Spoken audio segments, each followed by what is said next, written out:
तो हेलो बच्चों, आज की इस क्लास में विक्ट्री नेक्स्ट क्लासेज के इस प्यारे से प्लेटफॉर्म पर मैं गुड्डू शर्मा स्वागत करता हूं। और आज की इस क्लास में देखने वाले हैं फिजिक्स का जो है लेक्चर नंबर 3 है। ऑल कंपटीशन सब्जेक्ट की तैयारी कराया जाता है। चैनल का नाम है बच्चों विक्ट्री नेक्स्ट क्लासेज। और बच्चों इस चैनल को अपने दोस्तों के साथ शेयर करें। इस चैनल पे जो है इसी तरह से सरल लैंग्वेज में हर एक विषय का जो है संपूर्ण तैयारी कराया जाएगा ऑल कंपटीशन का। तो चलिए बच्चों, आज की इस क्लास में हम लोग देखते हैं कि हम लोग को आज की क्लास में क्या पढ़ना है। डायमेंशन के बारे में सीखेंगे। यहाँ से 1-2 नंबर का सवाल हर एक एग्जाम में आता है। डायमेंशन क्या होता है, डायमेंशन फार्मूला क्या होता है, यानी बीमा और बीमीय सूत्र क्या होता है, और विभिन्न भौतिक राशि का बीमा को हम लोग भी देखेंगे। तो चलिए शुरू करते हैं आज के इस वीडियो को। तो डायमेंशन होता क्या है, डायमेंशन का पहले हम लोग जानते हैं परिभाषा बहुत अच्छे तरीका से। तो डायमेंशन आखिर कहते किसे हैं, तो किसी भी भौतिक राशि के मात्रक को व्यक्त करने के लिए मूल भौतिक राशि के मात्रक पर लगाई जाने वाली जो घात होता है, यानी जो पावर है, पावर को ही क्या कहते हैं, बीमा। यानी किसी भी भौतिक राशि के मात्रक पर, किसी भी भौतिक राशि के जो मात्रक होते हैं को व्यक्त करने के लिए मूल भौतिक राशि के मात्रक पर जो लगाई जाती है, कह सकते हैं किसी भी भौतिक राशि के जो मात्रक होते हैं उस पर लगाई जाने वाली जो घात होता है, पावर होता है, उसी को बीमाएं कहते हैं। समझ गए बच्चों। जैसे देखिए, जैसे बेग का फार्मूला होता है विस्थापन बटा समय। तो बेग बराबर होता है विस्थापन बटा समय।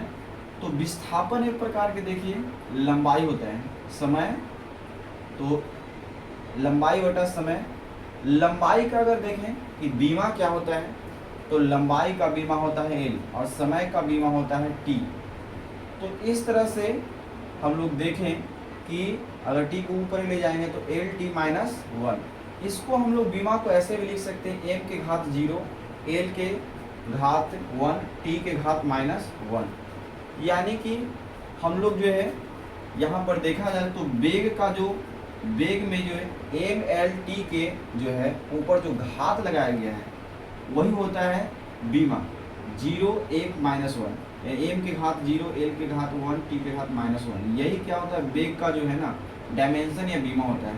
भौतिक राशि के जो बीमा होता है, डायमेंशन को बड़ी कोष्टक के अंदर सूचित करते हैं। जैसे यहाँ पर बेग का जो यह बीमा है, ये जो है बेग यानी वेलोसिटी का जो है बीमा क्या होता है, तो या तो बच्चों LT-1 भी हम लोग बोल सकते हैं, या इसको इस रूप में भी लिख सकते हैं m के घात 0, L के घात 1, T के घात -1। तो m के घात 0 लिखने से कोई प्रभाव नहीं पड़ा, क्योंकि किसी भी संख्या का जो है पावर में 0 जो होता है वो 1 के बराबर होता है।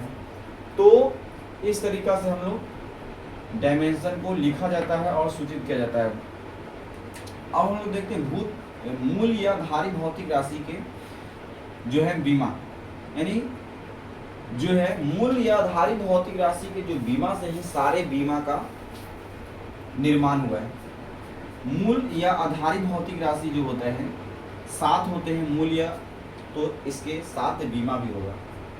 तो डायमेंशन जो है किसी भी भौतिक राशि के मात्रक को व्यक्त करने के लिए, एक देखा जाए तो डायमेंशन जो है बीमा या किसी भौतिक राशि को व्यक्त करने का एक नया तरीका है ना। सबसे पहले शुरुआती समय में भौतिक राशि को हम लोग मात्रा को सिंपल रूप से, जैसे लंबाई है तो मीटर में, द्रव्यमान है तो किलोग्राम, समय को सेकंड में, विद्युत धारा को एम्पियर में, ज्योति तीव्रता को कैंडेला में, ताप को है ना केल्विन में, और पदार्थ की मात्रा को मोल में व्यक्त करते थे। तो वैज्ञानिकों ने सोचा कि और भी हम लोग भौतिक राशि के मात्रक को और आसान कैसे बना सकते हैं। तो एक नया तरीका दिया गया जिसको बोलते हैं बीमा, डायमेंशन। तो मूल या धारी भौतिक राशि के हम लोग देखते हैं बीमा क्या क्या होता है। तो हम लोग मूल या धारी राशि बताए थे पिछले क्लास में कि 7 होता है। पहला लंबाई का ऐसा मात्रक मीटर होता है, और मीटर के लिए जो बीमा इस्तेमाल करते हैं एल, अब ये एल बीमा आया कहाँ से, तो लेंथ जो होता है ना, लेंथ का पहला अक्षर लिया गया है एल। दूसरा जो है मूल भौतिक या राशि जो है द्रव्यमान, द्रव्यमान को इंग्लिश में मास बोलते हैं और इसका इसे मात्रक होता है किलोग्राम, और द्रव्यमान का बीमा लिया गया है एम। ये एम आया कहाँ से, तो मास का पहला लेटर लिया गया है एम, इसको बड़ी कोष्ठ के अंदर लिख दिए। समय का एसआई मात्रक होता है सेकंड और इसका बीमा होता है एस, सेकंड का पहला लेटर लिया गया है एस और इसको बड़ी कोष्ठ के अंदर लिख दिए। ताप यानी टेम्परेचर, टेम्परेचर का एसआई मात्रक होता है केल्विन और केल्विन का ही पहला लेटर लिया गया है के, ये या थीटा से भी इसको सूचित करते हैं, यानी ताप का बीमा हो गया केल्विन यानी के हो गया या थीटा। विद्युत धारा का एसआई मात्रक एम्पियर होता है और एम्पियर का ही पहला लेटर लिया गया विद्युत धारा का बीमा के लिए, यानी विद्युत धारा का जो बीमा होता है ए, और ए को बड़ी कोष्ठ के अंदर लिख दिया या आई से भी सूचित किया जाता है, आई को बड़ी कोष्ठ के अंदर लिख दिया, क्योंकि किसी भी भौतिक राशि की बीमा को बड़ी कोष्ठ के अंदर लिखते हैं। अगला जो भौतिक राशि है, मूल भौतिक राशि है ज्योति तीव्रता। ज्योति तीव्रता का एसआई मात्रक कैंडेला होता है और कैंडेला का ही सीडी अक्षर से हम लोग बीमा, ज्योति तीव्रता का बीमा जो होता है सीडी। पदार्थ की मात्रा का एसआई मात्रक मोल होता है और मोल को ही बड़ी कोष्ठ के अंदर लिख दिए तो पदार्थ की मात्रा का बीमा हो गया मोल। अब हम लोग आगे इसमें देखते हैं कि बीमीय सूत्र, डायमेंशनल फार्मूला जो है परीक्षा में आता है बीमीय सूत्र लिखने के लिए। जैसे रहेगा वेग यानी वेलोसिटी का बीमीय सूत्र क्या होता है, तो बीमीय सूत्र जो होता है फार्मूला से ही निकाला जाता है। वेग बराबर जो होता है विस्थापन बटा समय, विस्थापन के दर को ही वेग बोलते हैं, वेलोसिटी एक प्रकार की सदिश राशि है। और विस्थापन एक प्रकार के दो बिंदुओं के बीच की शॉर्टेस्ट दूरी होता है, यानी इस दो बिंदुओं के बीच की जो सबसे न्यूनतम दूरी या लंबाई, लंबाई एक तरह की दूरी ही है। तो लंबाई बटा समय, यानी कि लंबाई का हो गया बीमा एल और समय का, देखिए लंबाई का यहाँ बीमा एल होता है तो उसी का जो है ना एल लिया गया और समय का होता है यहाँ पर समय का जो है बीमा जो होता है वो टी होता है। सॉरी बच्चों यहाँ पर मिस्टेक हो गया था, समय का जो बीमा क्या होता है टी होता है, यानी टाइम का ही पहला लेटर लिया गया है टी। तो इस तरह से देखा जाए तो यहाँ समय का जो है बीमा हो गया टी और टी को ऊपरे ले जाएंगे तो -1 हो जाएगा, एल टी -1। अब इसको ऐसे भी दर्शा सकते हैं एम एल टी के रूप में। तो एम एल टी के रूप में कैसे दर्शाया जाता है, तो बीमीय सूत्र लिखिए। डायमेंशनल फार्मूला क्या होता है, डायमेंशनल फार्मूला कहते किसे हैं, तो किसी भी भौतिक राशि के मात्रक को एम एल टी के घातों के रूप में व्यक्त करना ही बीमीय सूत्र कहलाता है। यानी बीमीय सूत्र होता क्या है, डायमेंशनल फार्मूला किसी भी भौतिक राशि के मात्रक को एम एल टी के घातों के रूप में, घात के रूप में नहीं पावर के रूप में व्यक्त करना ही बीमीय सूत्र होता है। क्योंकि किसी भी भौतिक राशि का जो बीमा होता है वो वास्तव में देखा जाए तो भौतिक राशि के मात्रक के पर लगाई गई जो घात होता है ना वही होता है बीमा। जैसे वेग का जो बीमा हुआ यानी इसके एल टी के ऊपर घात जो है 0, 1, -1 यही कहलाता है डायमेंशन वास्तव में। तो किसी भी भौतिक राशि, बीमीय सूत्र क्या होता है, किसी भौतिक राशि के मात्रक को एम एल टी के घातों के रूप में व्यक्त करना ही बीमीय सूत्र कहलाता है। जैसे भौतिक राशि जो है, फिजिकल क्वांटिटी जो है वो एम के घात ए, एल के घात बी, टी के घात सी के रूप में व्यक्त करना है। क्योंकि ज़्यादातर जितने भी भौतिक राशि होता है वो सभी को एम एल टी के रूप में ही दर्शाया जाता है। एम एल यानी किसी भी भौतिक राशि की बीमा। जैसे क्षेत्रफल की बीमा निकालना है कि क्षेत्रफल का बीमा क्या होता है, तो क्षेत्रफल का फार्मूला होता है लंबाई गुने चौड़ाई। लंबाई का ऐसा मात्रक मीटर होता है और चौड़ाई का जो है भी एक प्रकार की लंबाई है, तो इस वजह से इसका ऐसा मात्रक मीटर हुआ। तो मीटर के लिए हम लोग कौन सी बीमा इस्तेमाल करते हैं, एल, यानी कि लंबाई के लिए एल और चौड़ाई भी एक प्रकार की लंबाई है इसलिए चौड़ाई का भी बीमा हो जाएगा एल, है ना। क्योंकि जितने भी बीमा जो बना है वो सभी इसी जो मूल आधारित भौतिक राशि के जो बीमा है इसी से, इसको याद कर लेंगे। लंबाई का एल होता है, द्रव्यमान को एम होता है, समय को टी होता है, ताप का केल्विन या थीटा होता है, विद्युत धारा का एम्पियर ए होता है, ज्योति तीव्रता का सीडी होता है, पदार्थ की मात्रा को मोल होता है। और इस सभी को बड़ी कोष्ठक के अंदर लिख दें, यानी कि किसी भी भौतिक राशि की बीमा को बड़ी कोष्ठक के अंदर सूचित किया जाता है। बड़ी कोष्ठ इस प्रकार से साधेंगे। जैसे क्षेत्रफल का बीमा हो गया L2। अब L2 को हम लोग कैसे लिख सकते हैं, तो m के घात 0 l के घात 2 t के घात 0, यानी क्षेत्रफल का जो बीमा हो गया 0 2 1 ml2 mlt, m के घात 0 l के घात 2 t के घात 0। अब आयतन का बीमा पूछेगा, तो आयतन का फार्मूला आना चाहिए। अगर फार्मूला पता है किसी भी भौतिक राशि का तो आप बीमा आसानी से निकाल लेंगे। जैसे आयतन का फार्मूला होता है लंबाई गुने चौड़ाई गुने ऊंचाई। अब लंबाई के लिए बीमा होता है l, चौड़ाई भी एक प्रकार की लंबाई है इसलिए इसका भी बीमा हो जाएगा l, और ऊंचाई भी एक प्रकार की लंबाई है तो इसका भी हो जाएगा l। तो इस प्रकार से तीनों जो है आपस में गुना होगा l क्यूब। तो यहाँ पर आयतन का बीमा हो जाएगा या तो l क्यूब ही, ये भी सही है, या तो इसको इस रूप में भी दर्शा सकते हैं m के घात 0 l के घात 3 और t के घात 0, यानी 0 3 0, यानी m l t, यानी इस रूप में हम लोग दर्शा सकते हैं। तो बहुत आसानी से समझ में आ गया होगा बच्चों, इसको स्क्रीनशॉट लेंगे और आगे हम लोग कुछ और भौतिक राशि का जो है बीमा देखते हैं।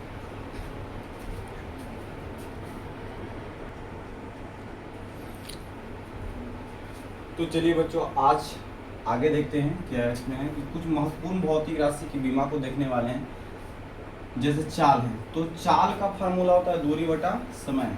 तो दूरी का जो मात्रक होता है मीटर, समय का सेकंड, तो इसके लिए मीटर के लिए बीमा इस्तेमाल करते हैं l, समय सेकंड के लिए t, यानी हो गया lt माइनस 1, t ऊपर जाएगा तो माइनस में lt माइनस 1। कोई भी संख्या अगर ऊपर जाता है, नीचे से ऊपर जाता है तो माइनस 1 जाता है। जैसे 1/a है, ऊपर जाएगा तो 1 के घात माइनस 1, तो ऐसे ही t ऊपर गया है तो माइनस 1। त्वरण जो होता है वेग में परिवर्तन बटा समय अंतराल, तो वेग में परिवर्तन यानी वेग रहेगा तो वेग का होता है बीमा होता है lt माइनस 1 और समय का t, तो lt माइनस 1, t ऊपर जाएगा तो lt माइनस 2 हो जाएगा। त्वरण का बीमा हो जाएगा lt माइनस 2। चाल का होता है lt माइनस 1। चाल और वेग दोनों का जो बीमा होता है lt माइनस 1। तीसरा है बल, सबसे महत्वपूर्ण जो है बीमा है बल का, वो और भी आगे यूज होता है। तो बल का फार्मूला तो द्रव्यमान गुने त्वरण, यानी एक बराबर होता है m गुने a, यानी बल बराबर द्रव्यमान गुने त्वरण। तो द्रव्यमान का बीमा होता है m और त्वरण का lt माइनस 2, तो ये दोनों गुना हो जाएगा m l t माइनस 2, यानी बल का जो बीमा हो गया वह हो गया m l t माइनस 2।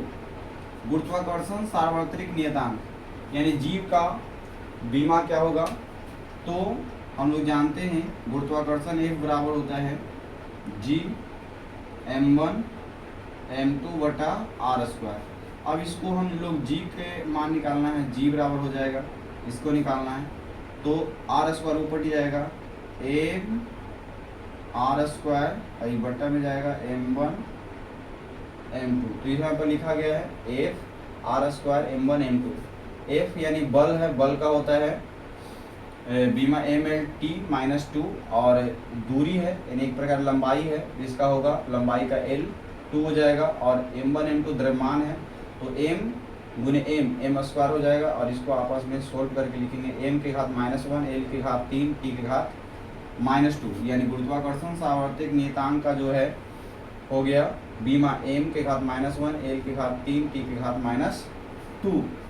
ठीक है, और g का मान जो होता है 6.67 गुने 10 के पावर माइनस 11 होता है। ये भी याद रखिएगा कि कैपिटल G का जो मान होता है 6.67 गुने 10 के पावर माइनस 11। अगला है दाब। दाब जो है फार्मूला होता है बल बटा क्षेत्रफल। तो बल का होता है, अभी देखिए mlt माइनस 2, देखिए हर जगह यूज हो रहा है, और क्षेत्रफल का l स्क्वायर अभी निकाले। तो यहाँ से जो है l स्क्वायर से l स्क्वायर l 2l से al कटेगा, बच जाएगा 1l नीचे, तो ऊपर जाएगा m l के घात माइनस 1 t के घात माइनस 2। कार्य बराबर हो जाएगा बल गुने विस्थापन। तो यहाँ से जो है कार्य बराबर बल गुने विस्थापन, बल का होता है mlt माइनस 2 और विस्थापन एक प्रकार के लंबाई है तो l हो जाएगा ये दोनों गुना होगा ml2t-2। अगला है ऊर्जा और कार्य ऊर्जा, दोनों का मात्रक सेम होता है। जिस भौतिक राशि का अगर SI मात्रक समान होता है तो उसका बीमा भी समान होता है। तो कार्य और ऊर्जा दोनों का SI मात्रक जूल होता है, इसलिए दोनों का बीमा भी सेम होगा। कार्य का जो है बीमा है ml2t-2, तो ऊर्जा का भी हो जाएगा ml2t-2। अगले है गतिज ऊर्जा। गति ऊर्जा का भी, ऊर्जा कोई भी हो, जिस ऊर्जा गतिज ऊर्जा हो चाहे स्थिति ऊर्जा हो चाहे कोई भी ऊर्जा हो, सबका बीमा समान होगा, क्योंकि सबका कोई भी ऊर्जा हो सबका मात्रक सेम होता है। ऊर्जा का ऐसा मात्रक जूल होता है, तो इसका बीमा भी सेम होगा ml2t-2। अगला है स्थितिज ऊर्जा। स्थिति ऊर्जा का भी बीमा ml2t-2 होगा।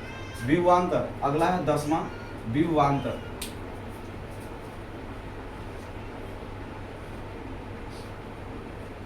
विभवांतर बराबर फार्मूला होता है कार्य बटा आवेश, V बराबर W बटा Q। आप लोगों ने 10वां में पढ़ा है। कार्य बटा आवेश, प्रति एकांक आवेश को अनंत से विद्युतीय क्षेत्र किसी भी बिंदु तक लाने में किया गया कार्य ही कहलाता है विभवांतर।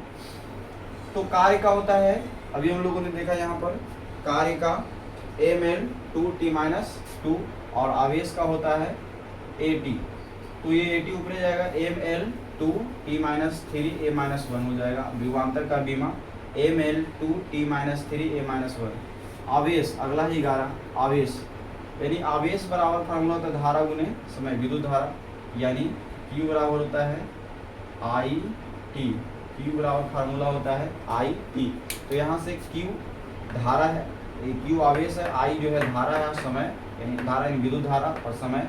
अभी हम लोग देख रहे हैं विद्युत धारा का जो है A होता है और समय का T यानी AT। आवेश का ये 12th में पढ़ना है और ये भी 12th में पूछा गया है ना, दोनों इम्पोर्टेंट है, आवेश और विभवांतर। विद्युत क्षेत्र, ये भी जो है 12th में जो है पढ़ना है। विद्युत क्षेत्र बराबर फार्मूला होता है बल बटा आवेश। तो बल का होता है ml2 और आवेश का होता है AT। तो AT ऊपर जाएगा ml2-3a-1, यानी विद्युत क्षेत्र का जो है बीमा हो गया ml2-3a-1। संवेग, संवेग बराबर फार्मूला होता है P बराबर होता है m गुने v। तो यहाँ से द्रव्यमान गुने वेग, द्रव्यमान का होता है m और वेग का LT-1, दोनों हो जाएगा गुना करके mLT-1। संवेग का बीमा हो जाएगा mLT-1। अगला है आवेग। संवेग और आवेग क्वेश्चन पूछा गया है कि कौन सी भौतिक राशि जिसका बीमा समान होता है। तो संवेग और आवेग दोनों का बीमा समान होता है। संवेग का होता है mLT-1 और आवेग का भी होता है mLT-1। शक्ति, शक्ति का बीमा क्या होता है mL2T-3। अगला है विकृति। विकृति जो है अपवर्तनांक, आवर्धन और कोण, ये 4 ऐसे भौतिक राशि है जो बीमाहीन होता है, यानी डायमेंशन लेस होता है। डायमेंशन लेस का मतलब जिसका कोई भी बीमा नहीं होता है। कुछ ऐसे भी भौतिक राशि है जिसका बीमा नहीं होता है, और ये भी याद रखिएगा जिसका बीमा, वैसे भौतिक राशि का बीमा नहीं होता है जिसका मात्रक नहीं, जिसका मात्रक नहीं उसका बीमा भी नहीं होता है। लेकिन कुछ ऐसे भौतिक राशि हैं, जैसे अगर देखा जाए समतल कोण और ठोस कोण, इसका मात्रक तो होता है लेकिन बीमा नहीं होता है। जैसे समतल कोण का ऐसा मात्रक हम लोगों ने पढ़ा रेडियन, और ठोस कोण का जो है इसका पढ़े अस्टेरेडियन, लेकिन इसका बीमा नहीं होता है। ये अपवाद में, कुछ चीज़ें अपवाद में होती है। अपवर्तनांक, विकृति, विकृति का फॉर्मूला लंबाई में परिवर्तन बटा प्रारंभिक लंबाई। लंबाई में परिवर्तन l और प्रारंभिक लंबाई, इन दोनों देखा जाए तो लंबाई ही है, तो l बटा l, यानी l के घात क्या हो जाएगा 0, l के घात 0, यानी ये देखा जाए तो मात्रक हीन भौतिक राशि है, इनमें इसका कोई भी मात्रक नहीं होता। अपवर्तनांक, अपवर्तनांक जो है ना, ठीक है, कोई भी भौतिक राशि जो है किस भौतिक राशि का डायमेंशन नहीं होता है। अगर दो ऐसे भौतिक राशि जिसका अनुपात सेम है, सेम ऊपर भी सेम भौतिक राशि नीचे भी सेम है, जैसे कि लंबाई बटा लंबाई, वेग बटा वेग, ठीक है, तो इसी वजह से इसका कोई भी जो है मात्रक नहीं होगा, और साथ ही साथ मात्रक नहीं तो बीमा भी नहीं। तो अपवर्तनांक का होता है दो ऊपर भी वेग है नीचे भी वेग है, तो इस तरह से डायमेंशन लेस फिजिकल क्वांटिटी है। आवर्धन, आवर्धन भी डायमेंशन लेस, यानी इसका मात्रक भी नहीं होता है और साथ ही बीमा भी नहीं होता है। बीमा और मात्रक दोनों नहीं होता है आवर्धन का। 10वां में पढ़े थे हम लोग दर्पण का आवर्धन और लेंस का आवर्धन निकालने के लिए वाला फार्मूला जो है। कोण, कोण होता है दो प्रकार के पढ़ना है, समतल कोण और ठोस कोण, दो समपूरक राशि जिसका मात्रक तो होता है रेडियन और अस्टेरेडियन, लेकिन ये भी इसका बीमा नहीं होता है। कोण, कोई भी जो कोण होता है, एंगल जो हम लोग मापते हैं, एंगल का मात्र बीमा नहीं होता है। अगला जड़त्व आघूर्ण, जड़त्व भार आघूर्ण का जो डायमेंशन होता है ml2। प्रतिरोध 10वां में पढ़े थे ना, प्रतिरोध धारा के मार्ग में जो रुकावट उत्पन्न करता है उसको बोलते हैं प्रतिरोध। तो प्रतिरोध जो है फार्मूला ओम के नियम से पढ़े थे, V बराबर आई आर। तो R बराबर यहाँ से V बटा आई, यानी V मैंने विभवांतर बटा है धारा। तो इसका हम लोग जब डायमेंशन निकालेंगे तो ml2 t-3 a-2 और कोणीय वेग लास्ट है t-1। तो ठीक है बच्चों, आज के क्लास के में इतना ही हम लोग देखेंगे। अगर मेरा पढ़ाई हुआ अगर समझ में आ रहा है तो इस वीडियो को लाइक करें और शेयर करें और अपने दोस्तों के साथ अपने इसको बताएं इस चैनल के बारे में और सपोर्ट करें। Thank you very much.